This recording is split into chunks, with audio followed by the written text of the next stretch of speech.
Welcome to Bourke and Bouchard, a podcast where we tell you some of the stories you wouldn't expect to hear coming out of a little, unassuming corner in Dorval, Quebec.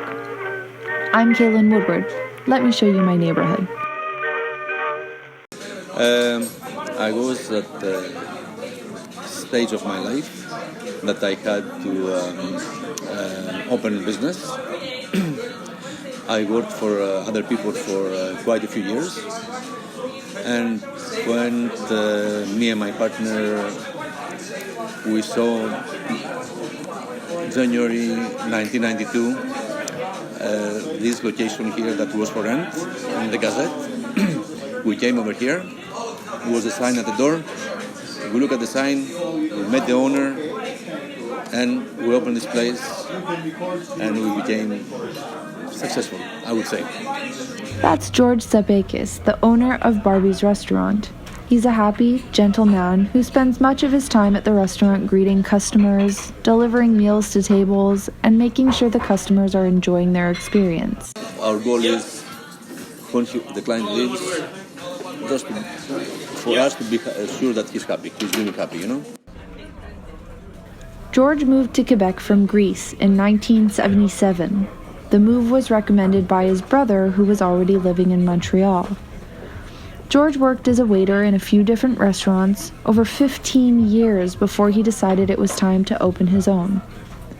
Barbie's opened in July of 1992, almost 26 years ago as of the release date of this episode. The building had been struggling to keep tenants. In fact, Sunny's, the restaurant before Barbie's, only lasted 10 months. But Barbie's made it. It became a community staple. Some would go every morning for breakfast or even just for a coffee to catch up on the community news and meet up with neighbors and friends. Others would turn up for the nightcap for the same reasons. And some would come for both.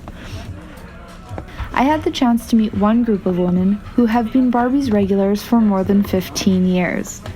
Evelyn Beaupré, Gail Longpré, and Mary Ellen Bishik have taken part in both that morning and evening group of people and have experienced a lot sitting at the tables in Barbie's restaurant.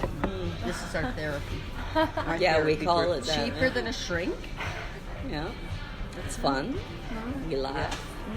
And we used to we were the last clients here because they closed the door and locked the door and they'd lock us in here. We And don't then have to leave. They can clean around us.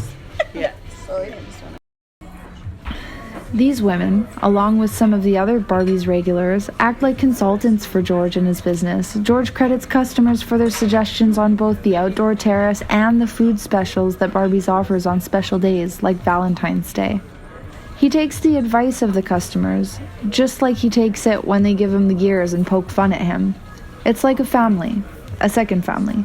George has one of his own, a wife and 4 kids, 3 sons and a daughter. All his kids have spent some time working in the restaurant, but George says it won't be passed down to the next generation when it comes time for him to retire.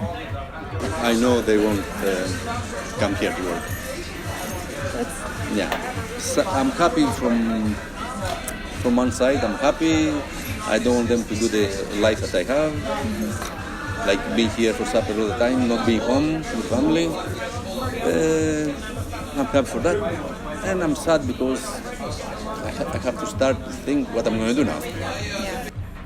But for now, George is focused on continuing to support the community through his business.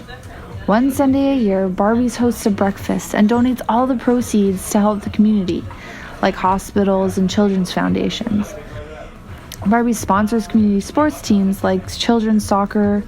It also appeals to the community's artistic side by displaying local art for sale. About 50 paintings by different local artists hang in the restaurant and are changed frequently. George Sapekis has created a restaurant that has more to offer than just poutine and pizzaghetti. He's created a restaurant that brings a community together. Thanks for listening to this first episode of Bourke and Bouchard. Come back for episode 2 when we talk to Bourke and Bouchard's energetic crossing guard and hear community stories from his spot in the middle of the street.